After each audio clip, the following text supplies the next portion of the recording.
Students, today we'll study class 7 history, chapter 1 tracing changes through a thousand of years. तो हमने part 1 में देखा कि किस तरीके से दो मैप को हमने कंपेयर किया था कि एक अल ऋषि ने बनाया था 1154 में, और एक कार्टोग्राफर मतलब होता है जो पर्सन मैप बनाता है ना, और एक हमने पढ़ा था एक मैप, सेकंड मैप हमने देखा 1720s में बना था जो कि फ्रेंच कार्टोग्राफर ने बनाया था। तो दोनों को हमने कंपेयर किया कि तो जो फर्स्ट मैप था कि वो किस तरीके था, उसमें श्रीलंका क्या हुआ था, नॉर्थ इंडिया की तरफ दिया हुआ था, है ना, और सेकंड मैप में श्रीलंका साउथ इंडिया की तरफ ही था। और ये इसमें जो अल ऋषि ने जो बनाया था फर्स्ट मैप, इसमें जो प्लेस और नेम्स है वो मार्क्ड है, अरेबिक में मार्क थे। और हमने देखा जो ये सेकंड मैप था जो 1720s में बना था, ये किस काम आता था, यूरोपियन सेलर इसको यूज़ करते थे, मर्चेंट्स इसको यूज़ करते थे। ये चीज़ें हमने देखी थी। फिर हमने देखा कि किस तरीके से न्यू एंड ओल्ड टर्मिनोलॉजीज भी चेंजेस होता है। जैसे पहले का हिंदुस्तान, उसके लिए जो मिनाजे सिराज जो थे उनके लिए उनका कहना था पंजाब, हरियाणा और लैंड बिटवीन गंगा और यमुना को वो जो दिल्ली सल्तनत के पार्ट थे उनके लिए वो हिंदुस्तान कहते थे। लेकिन बाद में बाबर के लिए वो क्या था, हिंदुस्तान, जो कि जोग्राफिक 16th सेंचुरी में बोला गया बाबर के द्वारा कि वो जो कि हिंदुस्तान उसके लिए था, डिस्क्राइब द जोग्राफी को डिस्क्राइब करते थे, फोना वहाँ के कल्चर को डिस्क्राइब करते थे। ओके। और फिर हमने देखा कि वर्ड अमीर खुसरो के लिए ये हिंद वर्ड उन्होंने वाइल यूज़ किया था, while the idea of geographical and cultural entity like India. Okay. और हमने देखा कि जब ये हिस्टोरियंस जो होते हैं, जो वर्ड को यूज़ करते हैं, उनको ये वर्ड्स और टर्मिनोलॉजी को बहुत ही ध्यान से यूज़ करना होता है ना, because they meant different things in the past. उसका मतलब बहुत कुछ अलग हो जाता है। जैसे फॉरेनर, आज के ज़माने में हमारे लिए फॉरेनर का मतलब होता है जो कि फॉरेन कंट्रीज में रहता है, अदर जो इंडिया में नहीं रहता, अब दूसरे कंट्रीज में रहता है, दैट इज़ फॉरेनर। लेकिन और यही मेडिवल पीरियड्स में हम इसको फॉरेनर के लिए बोले तो उनके लिए वो था, वो was any strange who appeared से इन द गिवन विलेज, जो कि स्ट्रेंज लोग थे जिनको वो नहीं जानते थे। ओके। अदर उसके लिए वो थे। और हिंदी में उसको स्ट्रेंज के लिए परदेसी बोलते थे, और उसके लिए अजनबी, और पर्शियन में इनको बोला जाता था अजनबी। ओके। और तो देखिए वर्ड्स कितने जल्दी जल्दी चेंज हुए ना। आप देखते हैं हम पढ़ रहे थे, इसके साथ ही हम पढ़ रहे थे हिस्टोरियंस एंड देयर सोर्सेज। अब इनको यहाँ से सोर्सेज मिले कहाँ से, इन्होंने हिस्ट्री कहाँ से पढ़ी, तो इनके पास क्या था, मैंने बताया आपको कि इसमें हम हिस्ट्री पढ़ने वाले हैं रफली 700 to 1750 तक की हिस्ट्रीज हम पढ़ने वाले हैं। ओके। तो इन्होंने पढ़ा कहाँ से, इनको कहाँ से मिला, ये जो लाइन मैंने बताई थी आपको, दे स्टिल, यहाँ पे है कॉइन्स, इंस्क्रिप्शन, आर्किटेक्ट्स, है ना, टेक्सचुअल इंफॉर्मेशन, यहाँ से। तो जो चीज़ें कहाँ से मिली उनको, they still rely on coins, inscriptions and agriculture and textual records, ये वाला। तो इन्होंने कहाँ से चीज़ें पढ़ी, जो कॉइन्स थे अपने क्लास 6 में भी पढ़ा, जो इंस्क्रिप्शन से जो पत्थरों पे लिखा गया था उससे, आर्किटेक्ट बिल्डिंग, पुरानी बिल्डिंगों को देखकर, टेक्सचुअल रिकॉर्ड्स जो भी टेक्स्ट पे लिखे हुए रिकॉर्ड्स हैं उनको देखकर इन्होंने हिस्ट्री को स्टडी किया। ओके। और हमने देखा बट इसमें जब उस समय क्या हुआ, उसके बाद जो नंबर ऑफ टेक्सचुअल रिकॉर्ड जो था वो क्या हुआ, बहुत ज़्यादा इंक्रीज हो गया। टेक्सचुअल रिकॉर्ड जो थे क्या थे, बढ़ने लगे। और जो बुक्स थे, रिटर्न बुक्स थी, वो बहुत ज़्यादा बढ़ी, उसका सोर्स बहुत बड़ा। इसके कारण क्या हुआ, पेपर जो थे, paper gradually become cheaper and more widely available, और पेपर जो थे बहुत ही सस्ते हुए और बहुत ही आसानी से मिलने लगे पेपर्स। ठीक है।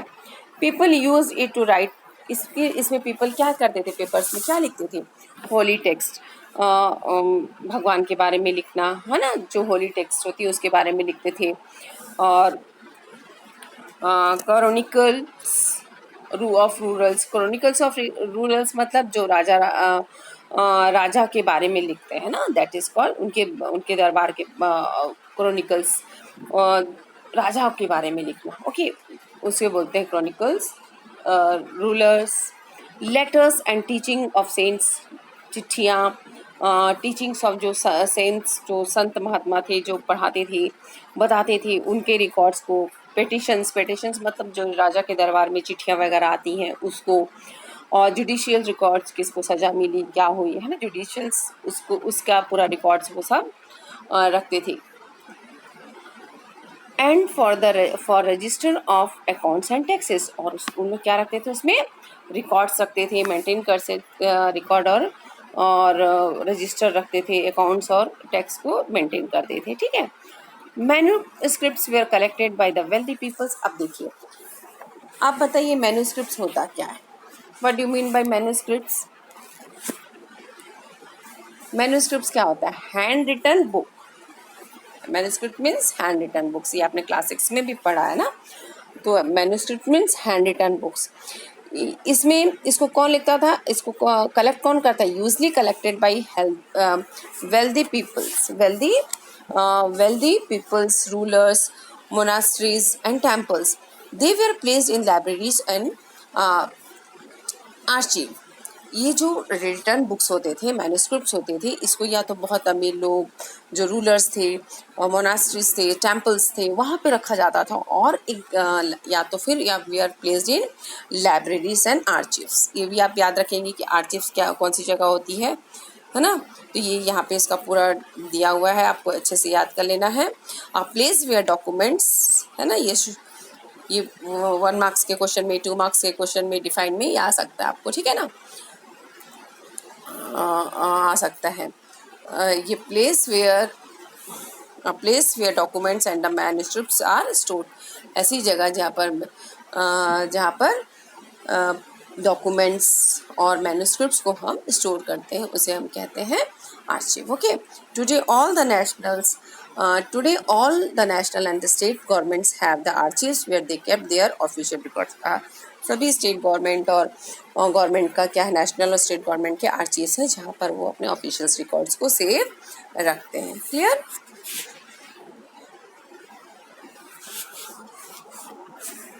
ठीक है, अब देखिए ये हो गया, इसको पढ़िएगा आप लोग अच्छे से, इसको ये सब क्वेश्चंस आ सकते हैं ना। There was no printing press in those days. अच्छा, this manuscripts and documents provide a lot of detailed information to the historians, but they are also difficult to use. ये जो इंफॉर्मेशंस है, ये जो मैन्यूस्क्रिप्ट्स है, इससे क्या है, हिस्टोरियंस को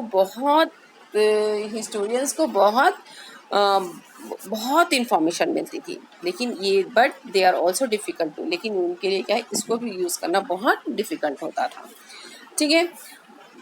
मैन्यूस्क्रिप्ट्स फिर, अब मैं बताइए मैन्यूस्क्रिप्ट्स लिखता कौन था, ये भी आप पढ़े हैं। Manuscripts were written by scribes, SCRIBES, okay.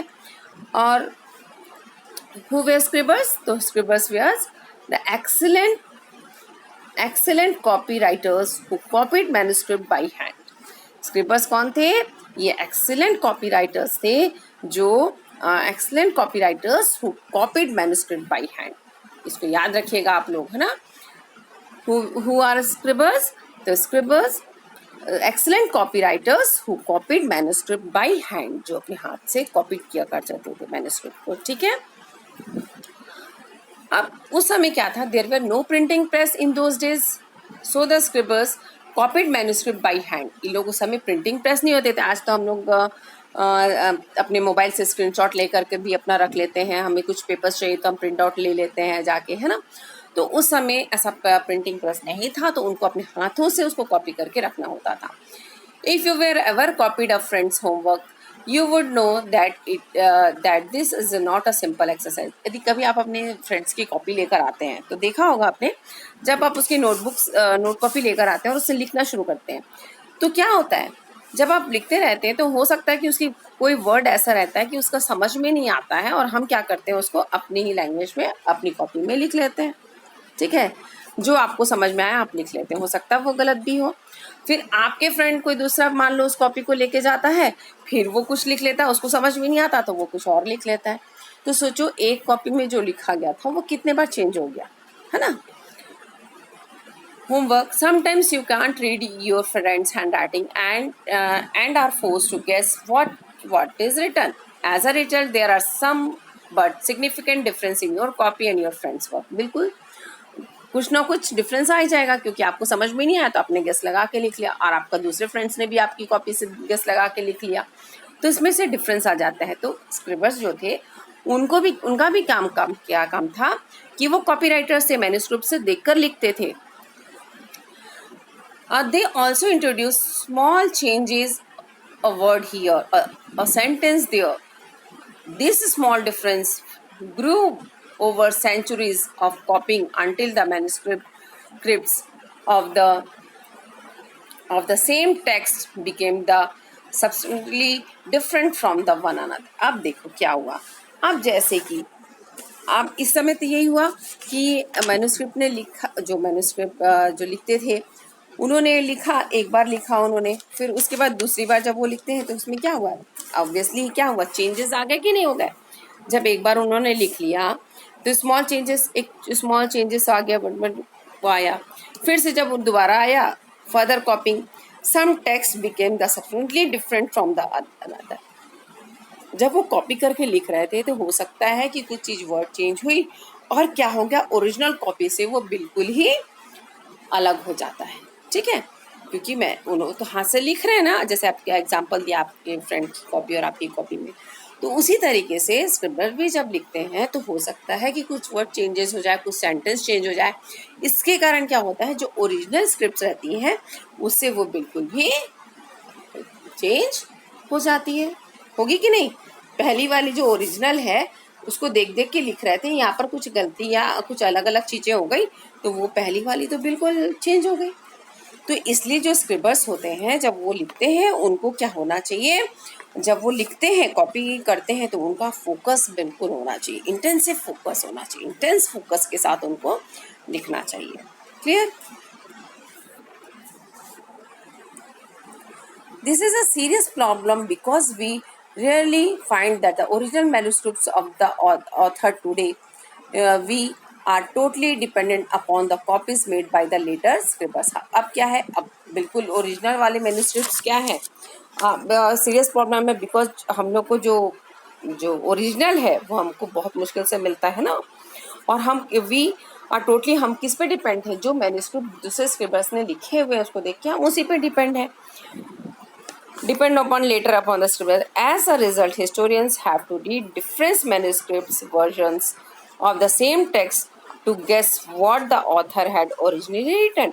इसकी वजह से क्या होता है, हिस्टोरियंस जो होते हैं उनको डिफरेंट मैन्युस्क्रिप्ट के जो वर्जन है ना, एक दो जो भी लिखे होंगे जितने भी, उसको उनको पढ़ना होता है ताकि वो सही गेस कर सके कि जो ऑथर ओरिजिनल चाहता है ओरिजिनली में उन्होंने क्या लिखा है, ये गेस करना होता है. ठीक है, ताकि सही पढ़ सके, सही चीज़ें वो बता सके हिस्टोरियंस हम लोग को, है ना.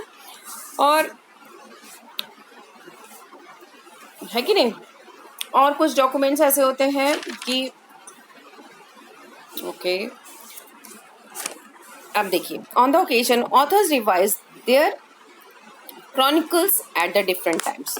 कुछ ऑथर्स क्या हैं, अपने क्रॉनिकल्स जो राजा के बारे में लिखा है उसको वो खुद रिवाइज करते हैं ना, दोबारा रिवाइज करते हैं. The 14th century chronicles okay, the occasion authors revised their chronicles at different times. मैंने वही बताया, उन लोग क्या करते हैं, अपने क्रॉनिकल्स को रिवाइज करते हैं. और जो ये कॉन्सिलर्स होते हैं, क्रॉनिकल्स जो रहते हैं, जो लिखते हैं इसको, वो एक थे जियाउद्दीन बरानी, रोट अ क्रॉनिकल फर्स्ट. उन्होंने जो लिखा था बरानी ने, जियाउद्दीन बरानी ने क्रॉनिकल का जो लिखा था वो फर्स्ट उन्होंने लिखा था 1356 में, एंड अनदर वर्जन 2 years लेटर. और उसका नया वर्जन उन्होंने, सेकेंड वर्जन उन्होंने लिखा 2 साल बाद. The two differ from each other but the historians did not know about the existence of the first version until the 1960. The two differ from each other, दोनों में क्या था, डिफरेंस था. लेकिन हिस्टोरियंस को अभी तक मतलब did not know about the existence of the first word, उनको पता ही नहीं चला, जबकि हैंड राइटिंग और ये सब अलग होने की वजह से उनको पता ही नहीं चला कि उनका first version about the existence of the first version. 1960 तक उनके फर्स्ट वर्जन का उनको पता ही नहीं चला हिस्टोरियंस को।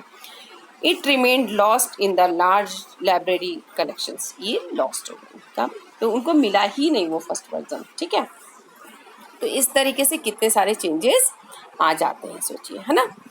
अब हम देखेंगे new social and politicals groups. New social and political groups मतलब जैसे कि जब चेंजेस हो रहा है, जब हिस्ट्री में थाउजेंड्स ऑफ ईयर्स, इसमें 700 से लेकर हम 1750 तक की चीज़ें पढ़ रहे हैं, तो इसमें बहुत सारे जो चेंजेस हैं, चैलेंजेस हैं हिस्टोरियंस के सामने बहुत आए। ये चैलेंजेस थे आपके सोशल एंड पॉलिटिकल ग्रुप्स के, जैसे सामाजिक और राजनीतिक स्तर पे जो चेंजेस थे वो बहुत आए यहाँ पे, largely because of their scale and the variety of developments that occurred over the period। इस समय क्या बहुत सारे डेवलपमेंट हुए, बहुत सारी चेंजेस आए, तो जो सोशल एंड पॉलिटिकल ग्रुप्स उसमें भी चेंजेस आया। तो वो क्या चीज़ें हैं अब ये देखेंगे। At a different moment in this period, a new technologies made their appearance। इस समय क्या हुआ कि न्यू टेक्नोलॉजीज सामने आई, जैसे द पर्शियन व्हील्स, ये आपके पिक्चर में, आपके बुक में एक फोटो दिया हुआ है पर्शियन व्हील का, ये देखिए, है ना। इस समय पर्शियन व्हील्स आई, और उसके बाद आया spinning in wheel in weaving, चरखा आया, और फायर आर्म्स इन कॉम्बैट, पहले तलवारों से लड़ाई होती थी, अब फायर आर्म्स आ गए। अब इसी समय क्या हुआ कि मतलब न्यू न्यू चीज़ें डिस्कवर हुई, और new foods and beverage arrived in the sub continent. अब इस सब कॉन्टिनेंट पे न्यू फूड्स, नया खाना, और बेवरेज मीन्स पीने की चीज़ें आई, जैसे कि potatoes, corn, chillies, teas and coffee.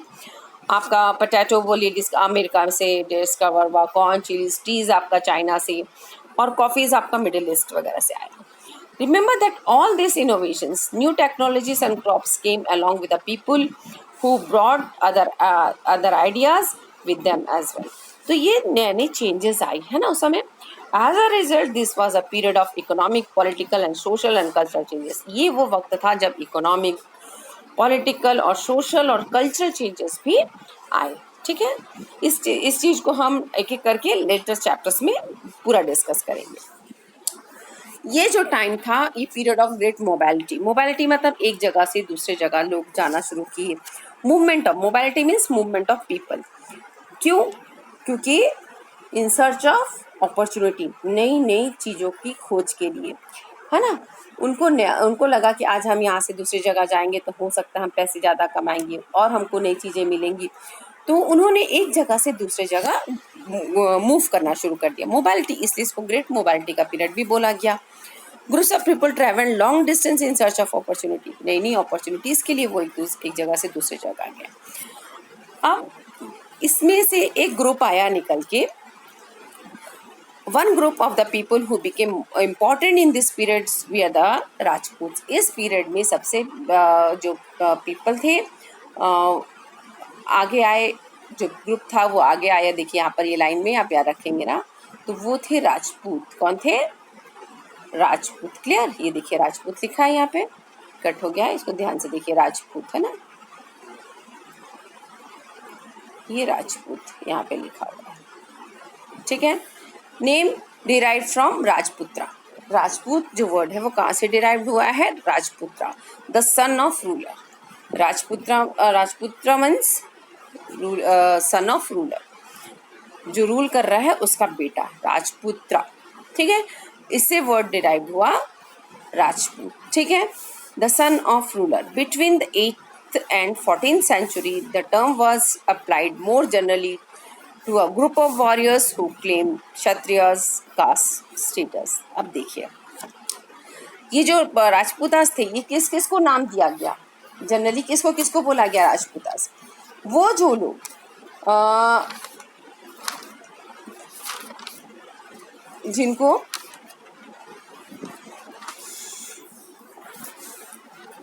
जिनको हम बोल रहे हैं कि जनरली ग्रुप ऑफ वॉरियर्स को जो युद्ध करने जा रहे थे, है ना, जो युद्ध करते थे, उनके लिए ये वर्ड यूज किया गया। आप बोल सकते हैं कि सॉरी, वॉरियर्स, जैसे क्षत्रिय लोगों को लिए बोला गया, ये वर्ड अप्लाइड वॉरियर्स के लिए क्षत्रिय को बोला गया, और रूलर्स को बोला गया, है ना। उसके बाद सोल्जर्स के लिए and the commanders who served in the armies, और ऐसे लोग जो आर्मी में सर्व करते थे, आर्मीज में, लड़ाई में, युद्ध में करते थे, उनके लिए ये वर्ड यूज किया गया। यहाँ देखिए इस वर्ड में लिखा है यहाँ, just rulers and the chieftains, but the soldiers and the commanders who served in the armies in the different monarchs all over the subcontinent, जो युद्ध में रहता था, आर्मीज के लिए सर्व करता था, उनको राजपूत बोला जाने लगा। Different monarch, okay. ये देखिए यहाँ पर ये जो वर्ड है, आप इसको फिर से देखिए अच्छे से, ये देखिए chivalric code conducts extreme valor and a great sense of loyalty were the qualities attributed a Rajput by their poets and bards। यहाँ पे ये सिवालरिक मतलब यहाँ पर बोला जा रहा है, जो ये कोड कंडक्ट दिया जाता था मीन्स स्पेसिफिक क्वालिटी के लिए, जिसमें एक्सट्रीम वैलर मतलब जिनको बहुत अच्छा शौर्य था और जिनमें लॉयल्टी थी, और बहुत अच्छी क्वालिटी जो राजपूतों की जो है बाय देयर, जो अपने क्वालिटीज़, उनकी राजपूत की क्वालिटीज़ को अपने पोएम के द्वारा, अपने लोक कथा के द्वारा, ब्रैड्स मीन्स लोक कथा सुनाने वाले जो लोग थे, उसमें इसकी शौर्य गाथा को वो लोग सुनाते थे। अदर पीपल्स, और अब उस समय देखिए other group of people such as, और इसमें और कौन से ग्रुप्स ऑफ पीपल्स आ गए, इसमें मराठास आ गए, सिख, जाट्स, अहोम्स मीन्स आपके नॉर्थ ईस्ट के लोग, और एंड अहोम्स एंड ख्यातास। इसमें आपने जो स्क्रिबर्स और सेक्रेटरियंस पढ़े थे वो भी इसके अंतर्गत आने लगे, उनको भी उसमें खात्याज में इसमें शामिल किया जाने लगा, ठीक है। Also use the opportunities of the age to become the politically important, ये पॉलिटिकली इम्पोर्टेंट भी ये पीरियड होने लगा। Throughout this period there was a gradual, अब इसमें क्या हुआ था, इस पीरियड के बाद क्लीनिंग ऑफ, अब देखो लोग क्या थे कि पहले के समय में लोग कहाँ रहते थे, जंगलों वगैरह में रहा करते थे बहुत साल पहले। तो इस समय क्या हुआ कि जंगल वगैरह साफ होने लगे, क्लियरिंग ऑफ फॉरेस्ट होने लगा, और change in the habitat of the forest. जो जंगलों में रहते थे उनके जो हैबिटेट है, हैबिटेट मतलब रहने की जगह, ओके, जैसे पोलर बियर की रहने की जगह कहाँ, जहाँ पर बर्फ वगैरह रहती है वो वहाँ रहता है। तो जैसे ये जो फॉरेस्ट ज्वेलर्स थे ये जंगलों में रहते थे, तो इनके भी हैबिटेट, जब जंगल कटने लगा तो इनके भी रहने की जो हैबिटेट है वो चेंज हो गया। They started tilling the land and become the peasants. अब ये लोग क्या लैंड में, इधर लैंड की तरफ आ गए, खेती करने लगे, और ये क्या बन गए, किसान वगैरह बन गए ये, है ना। Slowly they started influencing the society and became the part of large complex society. अब पहले जैसे कि ये लोग रहते थे, ये मान लो यहाँ जंगलों में रहते थे, फिर धीरे धीरे ये सोसाइटी है, सोसाइटी, फिर धीरे धीरे यहाँ से ये लोग इस सोसाइटी में, इस सोसाइटी में, इस सोसाइटी में जुड़ने लगे, है ना। तो ये सब एक कॉम्प्लेक्स सोसाइटी में, बड़ी सोसाइटी में धीरे धीरे become a part of large complex society, सब सोसाइटी का हिस्सा बनने लग गया। अब जब ये हिस्सा बनने लग गए तो इससे क्या हुआ, बहुत इकोनॉमिक्स और सोशल डिफरेंसेस आ गए, ठीक है, बहुत सारे सोशल और इकोनॉमिक्स डिफरेंस आ गए। अब कुछ ज़्यादा रिच हो गए, कुछ पुअर्स हो गए, इसमें बहुत सारे उनके सोशल चेंजेस आ गए। तो जब सोशल चेंज आ गया, सोसाइटी पीपल वेयर, अब इस लोगों को सोसाइटी ने क्या किया, जाति और सोसाइटी पीपल वेयर जातीज एंड सबकास्ट, अब इनको डिफ्रेंशिएट, जब विथ मोर डिफ्रेंशिएट, जब इकोनॉमिक्स, सोशल और डिफरेंस बहुत ज़्यादा आ गया, तो इन लोगों को लोगों ने क्या किया, जातीज और सब कास्ट में डिवाइड कर दिया। तो जाति कहाँ से आई? अभी हम बोलते हैं हम कौन सी जाति के हैं, तो जाति तुमको कैसे पता चली तुम्हारी कौन सी जाति? तुम बोलोगे मेरे पापा से, पापा बोलेंगे मुझे मेरे पापा से, उनके पापा से उनके पापा से, है ना। तो लेकिन सबसे पहले लोग कहाँ रह करते थे? जंगलों में ही रहते थे सबसे पहले। फिर जब वो आ गए रहने बसना शुरू कर दिया सोसाइटीज़ में आके, तो जब वो खेती करने लगे, जब वो बसना शुरू कर दिया उन्होंने, तो उनमें जब सोशल और इकोनॉमिक डिफरेंस आ गया, जब अब रहने लग गए, जब कोई अच्छी खेती कर रहा है, अब किसी का नहीं हो रही खेती अच्छे से, कोई पढ़ लिख गया, कोई नहीं पढ़ा, तो जब ये सोशल डिफरेंसेस, इकोनॉमिक्स और डिफरेंस आए, तो उनको जाति में डिवाइड कर दिया। जातिज, और जातिज के भी सब जातिज बोला। जैसे सबसे पहले हम देख रहे थे, पहले हमने पढ़ा है ब्राह्मण, क्षत्रिय, वैश्य और शूद्र, ये 4 जाति है। 4 जाति के अंदर में भी कोई बोल रहा है हम ब्राह्मण से हैं, तो हम ब्राह्मण में से भी 2 बोल रहा है हम शर्मा हैं, हम मिश्रा हैं, तो ये सब कास्ट हो गया अभी, है ना। कास्ट के सब कास्ट में भी डिवाइड, जाति और सब कास्ट में डिवाइड होने लगे लोग, ठीक है। As a society became the differentiate, people were grouped into जातिज और subcaste and rank on the basis of their backgrounds and their occupation. अब उन लोगों को उनके काम के रूप में, जो उनका बैकग्राउंड था और उनके ऑक्यूपेशन के बेसिस पे उनको बांटा गया, ठीक है। Backgrounds on the basis of their backgrounds and occupations, ये आपको ध्यान रखना है, किस बेसिस पे? On the basis of their background and their occupations, ठीक है। उसके बाद फिर उनको ऑन द बेस, अब लेकिन ये जो था उनको इस रूप में बांटा गया। Ranks we are not fix permanently, अब ये जो रैंक दिया गया ये परमानेंटली फिक्स नहीं था। And varied according to the power, influence and resources controlled by the members of the jati. The status of the same jati could not be could vary from area to area. क्या हो रहा है? पहले देखो, जो जाति और धर्म था पहले, आज कैसे है? बाय बर्थ बोल दिया गया है। यदि आपने शूद्र के घर में जन्म लिया है तो आप शूद्र जाति के, यदि आप ब्राह्मण के घर में जन्म लिया तो आप ब्राह्मण जाति के हैं, क्षत्रिय के घर में जन्म लिया है तो आप क्षत्रिय जाति के हैं। लेकिन उस समय ऐसा नहीं था। वो पहले कैसे बांटा गया था लोगों को? उनके ऑक्यूपेशन के हिसाब से। यदि वो शूद्र के घर में भी जन्म लिया है लेकिन वो बहुत अच्छा पढ़ाई लिखाई कर लिया, उसने बहुत अच्छे शास्त्र वगैरह पढ़ लिए, तो वो ब्राह्मण भी बन सकता था, वो ब्राह्मण भी बन जाता था।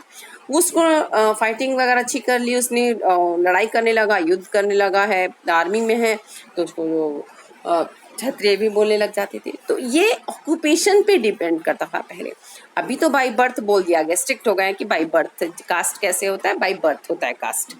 लेकिन पहले ऐसा नहीं था, पहले इसको ऑक्यूपेशंस के हिसाब से दिया जाता था। The status of the same jati वो could vary from the area to area. जरूरी नहीं है कि एक जाति जो उनके जो हर जाति का क्या स्टेटस हर एरिया में एक जैसा नहीं था, अलग अलग था। जाति frame their own rules and regulation, जो जाति है वो अपना रूल्स एंड रेगुलेशंस खुद फ्रेम करती थी, ठीक है, टू मैनेज देयर। अब जैसे कि ये पूरा विलेज है, यहाँ पर एक जाति के लोग हैं, यहाँ पे दूसरी जाति, यहाँ पे तीसरी, यहाँ पे चौथी, ये जाति, यहाँ पर ए वाले लोग हैं। तो ए वाले लोग क्या है, अपने खुद रूल्स एंड रेगुलेशंस बनाएंगे ताकि वो अपने जितने भी यहाँ के मेंबर्स हैं सबको कंट्रोल कर सकें, कंडक्ट कर सकें, है ना। This regulations we are enforced by the assemblies of the elders. और इसको कौन बोलता था? सबकी बात तो कोई नहीं मानेगा, जो वहाँ के एल्डर्स थे वो बताते थे। Described in some areas as a jati panchayat. अब इसको क्या बोला जाता था? जो ये असेंबलीज जो होती थी, बड़े लोग इसको कंडक्ट करते थे, इसको जाति असेंबली बोलते थे। क्या बोलते थे? जाति पंचायत बोलते थे, ठीक है। बट जातिज we are also required to follow the rules of. अब देखो, अब ये जाति का यहाँ पर रूल चल रहा है, ये जाति का यहाँ पर अलग चल रहा है, तो ये जाति का अलग चल रहा है, ये जाति का अलग चल रहा है। पर ऐसा नहीं है कि हर जाति का अलग अलग चल रहा है। तो लेकिन उनको जो ये विलेज का रूल है, जिस गांव में वो रहते हैं, उसको उनको मानना होगा, उस गांव के रूल्स को भी उनको मानना होगा। Several village we are govern by the chieftains, और जो वो विलेज के हेड है उनको हम चिफिटियंस बोल रहे हैं यहाँ पे। देखिए, together they were only one small unit of state. और ऐसा करके अब यहाँ पे देखिए एक और विलेज आ गया, यहाँ पर एक और विलेज, और ये पूरा मिलाकर एक स्टेट बन गया। तो ये छोटे छोटे क्या है, एक स्मॉल स्टेट के पार्ट हैं। तो ये था ये पूरा। मैं आपको इसके एक नोट्स की भी पूरी वीडियो में भेजूंगी, जो की पॉइंट्स के नोट्स हैं इसके पूरे चैप्टर्स का, जो की पॉइंट्स है उसकी भी मैं एक वीडियो आपको बना के सेंड कर दूंगी। आप चाहें तो उस नोट्स को भी अपनी कॉपी में लिख सकते हैं, जो मेन मेन पॉइंट्स हैं। ओके।